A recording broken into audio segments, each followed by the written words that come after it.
everyone had so much energy. So we're expecting a lot of energy tonight. So when you smile, you get more energy. And that's just my perspective that we're talking about.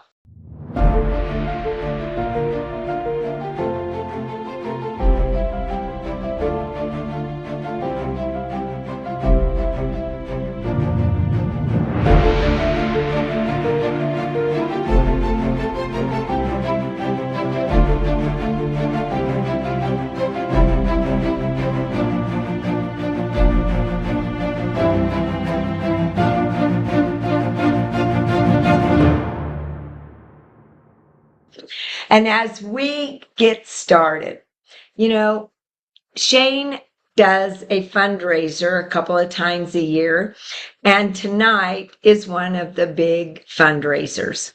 So he's out there helping with the fundraiser, and they have a dinner which will be starting in about 15 minutes. Of course, you have to shake the hands and kiss the babies, as I call it, right? And make certain that you get to meet lots of folks. So he did not let us down. He said to tell you all that he will be missing you, yet he did come via video. Here we go. Thank you guys for letting me join you remotely today. I'm sorry I can't be there in person. I want to start with a question.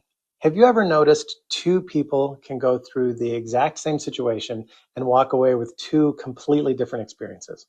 One says, wow, that was stressful, frustrating, so overwhelming. And the other says, wow, that was challenging, but I grew from it. Same event with two different perspectives and two different outcomes. And here's the kicker.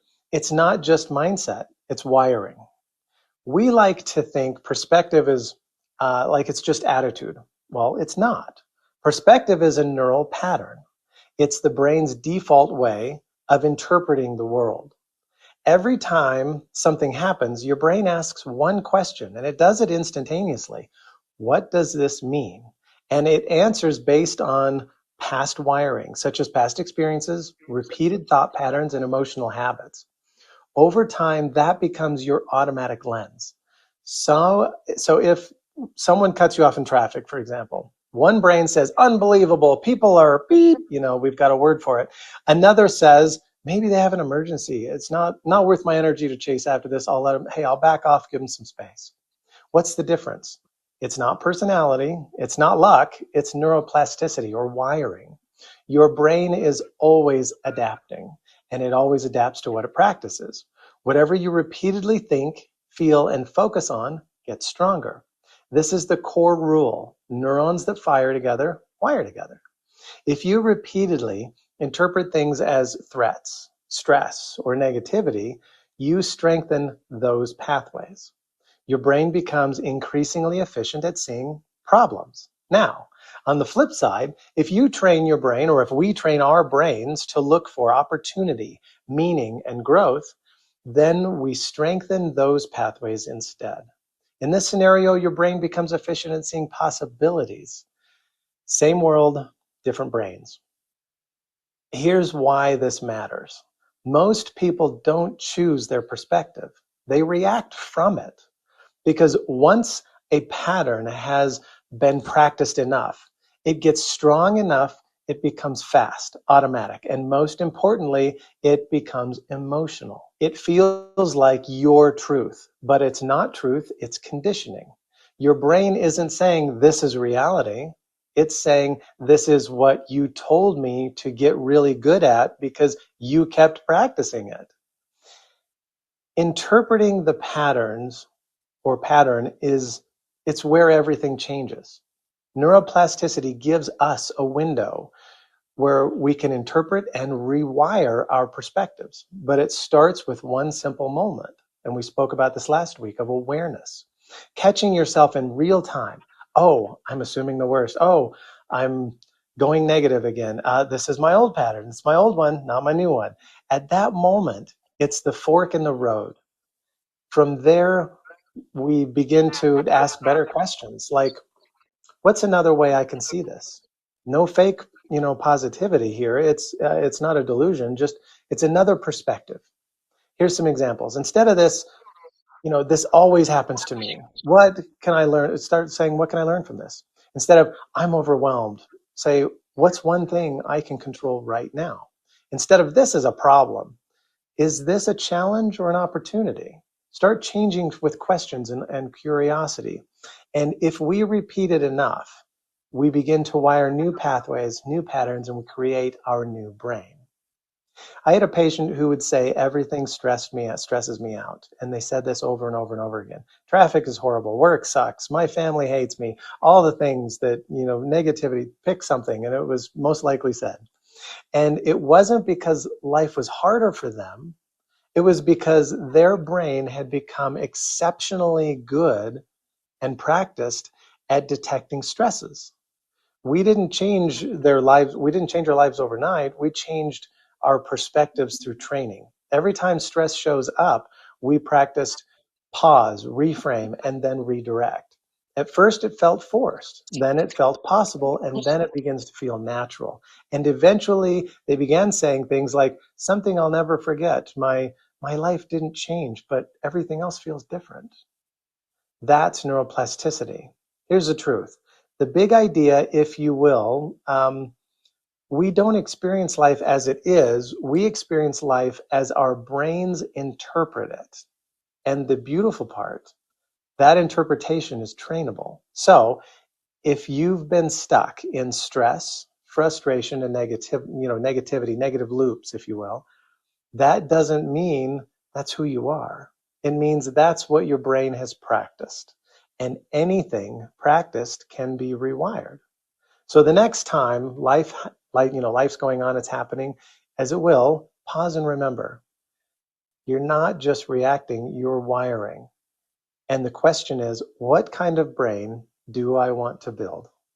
Thank you very much for having me once again. And I again apologize that I'm not there in person, and look forward to seeing you guys next week in person or live on Zoom. Hey, so there he is, and he said, now on my way home tonight, I'm going to give you a call. I said, you're an hour earlier. I'll call you in the morning. He goes, no, text me then, because I want to know how the book club went. So I'll tell him that you did like his video, okay? As we get moving forward, I'm just so excited because I looked at how far we've come. One of the things I know about people's goals is here they are, and they set a goal, and they have this big gap. And as they go up, they still look at this gap. And no matter how close they get, they look at the gap instead of looking at how far they've come. Because when we look at how far we've come, sometimes it doesn't look like we have that much further to go. We have talked about embracing different, growing within, or go without, a model for becoming more, from human being to human becoming, the story of your life for now, your journey to more, our thoughts, our beliefs, our emotions, our mindset. And we had 2 calls on mindset. And now here we are on perspective. Look how far you've come. And I trust that many of you are now starting to see, because from here forward, we should start to see all those little changes that we ourselves are making and the difference it's making in our world. Because perspective is the way that we see things. It's everything we hear is an opinion, not a fact. And everything we see is perspective, not the truth. And that's from Marcus Aurelius. And I love that quote because the way we see things is the way our life goes. And the way that we view things is the way that we do things. So if you don't like what you're doing, then don't view it that way. Think of another way, because when we change the way we look at things, the things we look at change. And each morning when you open up your eyes, look at a new day through the lenses of your perspective, because that's what happens. And some people, when I made this model, this being to becoming model, they said, I think mindset and perspective should be on the same block. not just on the same line. And while it's impossible to have one without the other, your mindset is how you think about, evaluate, and make sense of the world around you. And your perspective is how you see the world according to your mindset. That's why mindset is 95% of your success, because it rules your world. And it's actually in your unconscious mind. Now, some people call that subconscious. I think it is too powerful to have the title of subconscious, right? It's the unconscious. We don't know what it's thinking. It shows up in everything that we do, however. So I want you to think about mindset and perspective like a pair of glasses. The frames are your mindset, and the lenses are your perspective. And as you already know, you can have various frames. I mean, I have sunglasses. I love all different frames. And each lens also allows the viewer to see the world differently. I mean, there's bifocal lenses, there's reading lenses, prescription lenses, progressive bifocals, black light blocking lenses, and sunglasses. When I started real estate, I looked so young. They said, you need to look older. You need to just go get a pair of glasses that's just plain glass because it will make you look more studious. I believed him. I did it. And then I thought it was a little weird. So I hired an older gentleman to go with me. And all he did was say, she's right. And it worked, right? So you just do what you've got to do because you got to deal with other people's perspective as well. And person who feels deprived and they see another person who has a lot of money and more than they do, sometimes they believe that they should be sharing that wealth with them. And it takes on a perspective of entitlement because they believe that they deserve what other people have. And their perspective, on the other hand, they may view that person as somebody who shares their wealth. Only if they don't share it, they may see them as stingy. They may see them as someone that only cares about themselves, that doesn't share.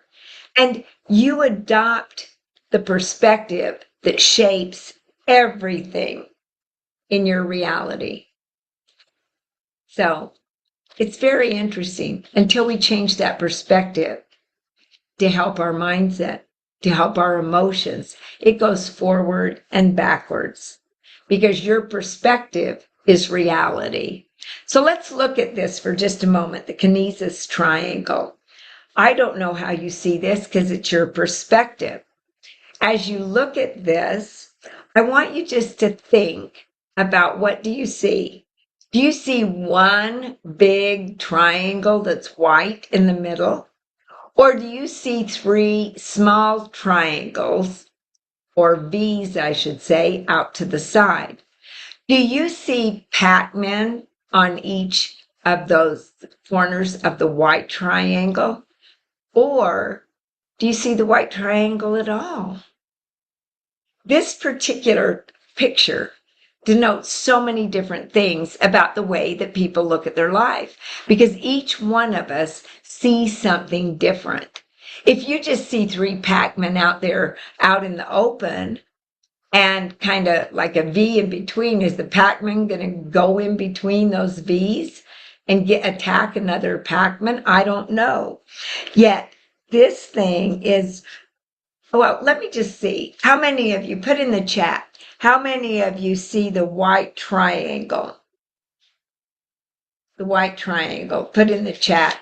Let's count up all these people here. Oh, Lots here's of some people are going. There we go. Tell lots me. of yep, lots of yeses for the white triangle.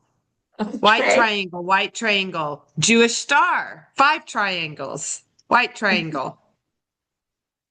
Isn't that great? How many see the pattern?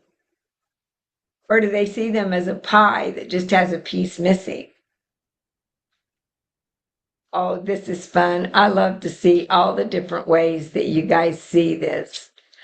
I do see it, yet not at first. I see all the things you mentioned, plus the star. Oh, there you go. And of course, we have people saying, yes, I see the Pac-Man. I see the Pac-Man.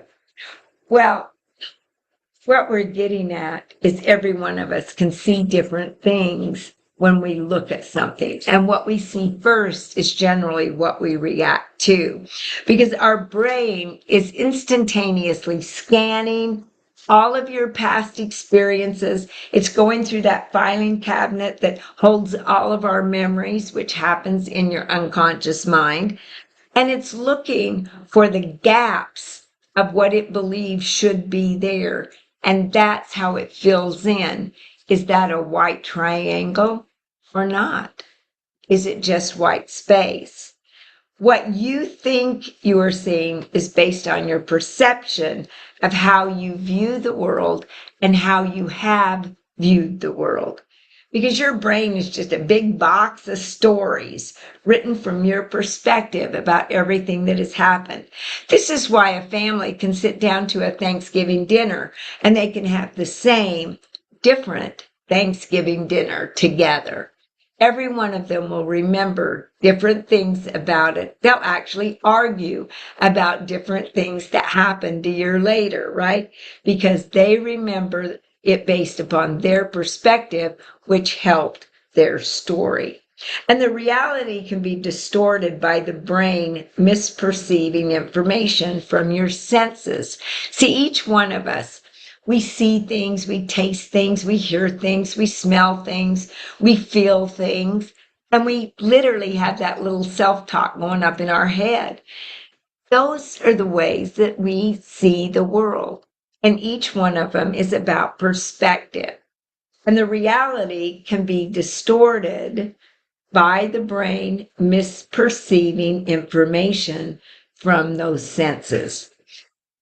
See, it depends what we put in the light and what we put in the shadows of our life. What we bring out, like the white triangle, or not at all because it's in the shadow. We're going to show you some tiles. Some of you have seen these before. Yet I love this about perspective because, see, most people will sit and argue and say, those tiles are different colors. And they do look very interesting. Yet when you move them, those tiles are actually the same color. Now, how can that happen? How can she take that? And people say trick photography is how it happens. So we took two of the tiles and we put them side by side. And one on top of the other looks like, they're different colors. Yet take your finger and put right in the middle over your screen, the middle where those two meet. And you will see they are exactly the same color. So why does our perspective, why do we see different colors? Why do we see it the way that we do until we put our finger between them and then we see them totally different? See, change the way you look at things and the things you look at change. It's because the way the lighting hits the tile. Because when you put your finger over it, you took all the lighting away, which meant now they're on equal ground and they both look the same, changing your perspective. And the optical illusions, as you said, Melissa, is exactly the same way. You'll see stairs that you can't tell the way they're drawn if they're going up or coming down. Or you'll see a pipe that you go, well, that's the end of the pipe, but this end looks different than that end, like the pipe switched right in the middle. And you go, how does that do that? It's because our perspective changes as we change what we put in the light and what we put in the shadow. So I'm going to ask all of you, what are some things that you put in the light? What are some things that actually you care so deeply about that you don't want to change your perspective in that arena, right? Do you know that 72% of the people will allow the perspective of others to impact their decision 72%. And they impact the decision to buy from a company or not buy from the company. And they go to look at all those 5 stars, and they look and they see the reviews, and then they make a determination based upon other people's perspective, because perspective really does matter. Now, the interesting part about that and perspective is people start talking one way about somebody, even if it's false, and other people start believing it. They had a jury that they set up. It was all, just one of those jokes that you play on people to see how they'll react. It was actually a research study, and it was quite funny because they had a group of people with 3 people that knew exactly what was going on. And they staged where these people were all on a tour, and they thought they got this tour for free. And while they were standing on a corner, a lady that wasn't too far from them had her shoulder bag over her shoulder with her arm down. And they had a gentleman come running by that grabbed the purse and went off running. And of course, they had a policeman there that got the guy, so nobody wanted to run after him and mess up the research study. They brought all the people in because they have to prove that it was the guy, right? So they have them all sitting there, and they ask questions like, what color was the coat the man had on? And they were going, red, red, red, which it was red. And then one of the plants, the people that were in there that knew what they were supposed to do, they go, no, it was white. And the second one said, yeah, you're right. It was white, not red. And the people are going, no, it was red. And the third guy said, no, it was white. I distinctly remember because my wife has a coat that's white that I just bought from her for her last week. And that's what it made me think about buying that coat for her that was white. Do you know they got every single person to end up saying the coat was white? When you listen to people, make certain they have a great perspective. This is why Zig Ziglar taught me, be careful who you listen to, because your life will go in the direction that they go. Think about how motivation can literally determine your perspective. There was this little boy, and he didn't like going to school. You probably read this story. I think it's a great story on page 191, where he tells his dad, I don't want to go to school anymore because the bully's there. And this kid just bullied him. I mean, he would take his lunch money. If he took his lunch, he would take his lunch. He would push him down. And of course, everybody wanted to do something about it, yet it seemed like this bully always found this little kid somewhere where nobody was there to protect him. His dad thought, how do I get him to go to school? And his son loved looking at the stars. So he goes, I know, I'm going to buy him a telescope. So he brings it home, and the kid is so excited, and he said, now here's the deal. When you go to school, that night you can look in the telescope. Only you cannot look in the telescope unless you go to school. So the kid has the telescope out the next day because he goes to school. And he's looking through it, only he's looking through the wrong end. And his father comes out and drives into the driveway and gets out of the car and says, son, you're looking at the wrong end. You're supposed to look in the small end so it'll make it bigger on the other end.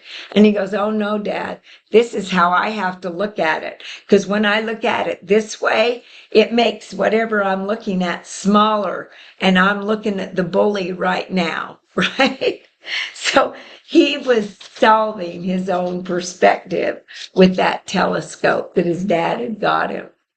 How many things do we need to turn the telescope around and look at differently? And I'm talking to myself as I talk with all of you. We all have things to work on in our life because we're human. See, if we want to become somebody that we've never been before, then we have to literally crumble something about us and make something go away so the new can come forward. If we want to do something we've never done before, then we have to become the person we've never been before. And if we want to become the person we've never been before, then we have to change our perspective. Once again, change the way you look at things, and the things you look at change. And Wayne Dyer was credited for that.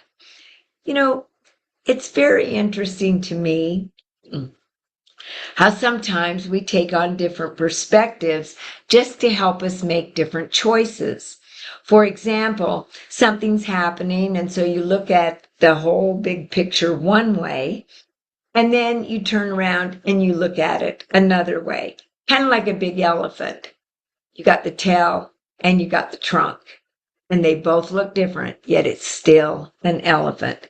So bringing people together and allowing them to be collaborative. So put in the chat if you are more of a leader or a person that loves collaboration, or if you like going it alone. And there's no right or wrong answer there. Some people just like going alone, and others love the collaboration. Here we go. Collaboration, collaboration, collaboration all the way. That's great. I love that people like that. I too like collaboration. You know, at our business building blitz, it was so much fun because everybody was there helping each other. And at night, our team got together and said what went right and what can we do different tomorrow. And we gained everyone's perspective. Now, Julie was there. Julie brought a lot of energy to all of us. And it was fun to see the different perspectives. When Julie started dancing to I'm on Top of the World, some of the people were a little hesitant. Well, no, a lot hesitant. And then by the time the second day, at the end, every one of them was up dancing. Why? Because their perspective had changed. Their perspective went from, that's kind of silly to do, to this feels pretty good. And so here we go. It says Julie Huck getting a shout out because Julie is the energy queen. That's so fun. Well, you know, one of the things that I find a lot of people have in perspective is they they sometimes believe that they have to put on a smiley face when they're feeling really bad. And we all work to change our perspective some days. We're not feeling well, yet we tell everybody, oh, yeah, I'm doing fine. And we work to be this superhero. And it reminds me of like Clark Kent, Superman. I never figured out how the glasses and a suit made him look different. I never did get that. Yeah, and nobody could figure out he was Superman. When I was little, I'd go, well, he was the same guy. How come putting glasses? Sometimes if I put glasses on, nobody would know who I was, right? And it doesn't work yet in the movies. I guess it does. Yet, are you working like a superhero when you're really vulnerable and feeling human? Because superheroes work to disguise themselves as humans, and humans tend to disguise themselves as superheroes. And why? I do the same thing. I tell people, oh, yeah, I'm feeling great when you run into the restroom to throw up, right? What is it that we hide our humanness sometimes and just say, yeah, I'm not feeling real good? Because sometimes we really do care about other people's perspective, and we don't want them to become negative Nelly because we are, so to speak. And yet all of us have our own nemesis, just like Superman had kryptonite. What are some of yours? I'm just curious. We all have them. Now, this could be a food you can't resist. I mean, like I love caramel. I mean, if I see something caramel, I can pass it by for so long, and then all of a sudden I can't. Or popcorn. I don't care how much I've eaten. If I smell popcorn, I'm going for popcorn, right? And people, they'll get me popcorn, and it's real funny because I can pass by the cheddar cheese popcorn, the popcorns that come in those cans, the uh, kettle corns. I pass by all of that. You give me a movie theater, that's my nemesis. And that's why my husband bought me a movie-sized popcorn machine right here in our house. So if I want popcorn, I can have it anytime. And I could have it almost every night, only I have to control myself. We put it downstairs where I don't look at it all that often. Okay, caramel corn is yours. Oh, my word. French fries. Liver is my kryptonite. That is so true. I'm right there with you, Ronnie. I'm telling you, when I had hepatitis, they said if you eat liver, you'll get better faster, right? And so mom would cook up liver and I would feed it to the dog. I mean, it was not good for me. So if you love liver, good for you. Dried mangoes are your thing. Oh, goodness. That is so fun. I love it. What is our expectations though? Because our perspective literally jumps in and gives our expectations to us. Like, do we expect to succeed? Do we expect to fail? It's all on our perspective. Do we expect to find a listing if we're in real estate? Or do we expect because the market's bad, we can't find them? It's all perspective. And our mindset says, if that's your perspective, I'm coming that way. So let's look at this sign. When you look at this sign, I want you to think, what does your perspective say that that sign says? Put it in the chat. What, because your brain is so powerful, you should be able to see it, right? So put in the chat, what does that say? Yeah, jumping to Jumping to conclusions. conclusions. Lots of Oh, I lots of love it. jumping to conclusions. I love this because, see, it really says nothing. The reason that we do that is because our perspective is that fast. And that's what I wanted us to get from that little exercise. Our perspective allows us to jump to conclusions very, very quickly. And once we jump to a conclusion, then it desires for us to move forward and to do what our perspective thinks should be done. In essence, whatever we expect from ourselves comes from our mindset and our perspective. When you think about a mother with a brand new baby, they can sleep through anything, and that baby just has a little bit of a whimper and they are wide awake. Why? Because one, they've told their brain that's very, very important. And their perspective is that the child always comes first. So, see, our brain is always working together to see how we view ourselves and how we view others. So, in 2011, a study published by Alia and Crum and Ellen Langer, and I'm just going to the book here so I get names right. They shed the light on the power of perspective and how our expectations can actually alter our physical and psychological responses to work and exercise. So they went into this hotel and they took half of the maids and they showed them a film about how what they do is actual exercise and how they could lose weight just by doing their work. And they had a trainer come in and talk to them about what great exercise they got every day.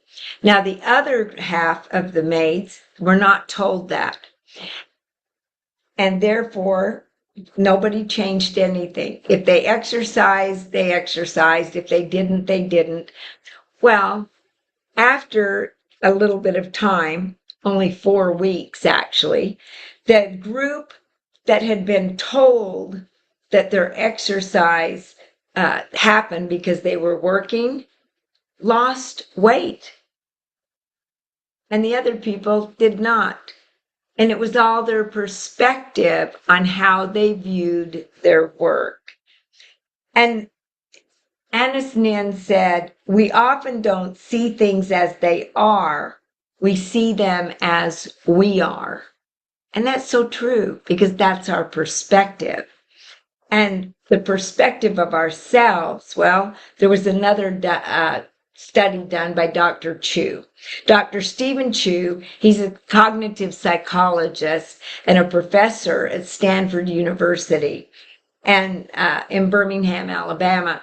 And he decided to find out, were students, did they have the right perspective of themselves? And when he had the perspective of himself, of themselves, I'm working to admit someone into the room. Ladies, if someone can help me out there. Karen Cassie is working to get in. And my mouse is not working. So if you can get her in, that's perfect. Thank you. So here, Dr. Chu created this graph. And the graph is such that we're going to look at it right here. Okay, there we go. What do those dots mean? All the dots above the line, those students did better than they thought they would. The main line going from the bottom to the top represents what the actual scores were, okay? And then the bottom part, all those dots lower, well, those people didn't do as good as they said they did. So they take the test and then they told Dr. Chu, I did so much better, or this is what I think I got. Look at that. One of them, really 35% of what they thought they would get. There's 2, 4, 6 that did better than they thought they would, and everybody else did worse. So what's the perspective of ourselves? Do we actually ask for feedback? Because a lot of times we think we're so doggone good, we don't need feedback. And when we get feedback, sometimes we're upset about it. Why? Because our perspective is we're really good at that. Just like these students thought they were very good and had a great, great score on their test. So it's our perspective. And is it accurate or inaccurate? And did you know that your perspective actually helps your resilience? When I started doing the research on that, I was absolutely dumbfounded, other than Abraham Lincoln. That guy had a lot of resistance, right?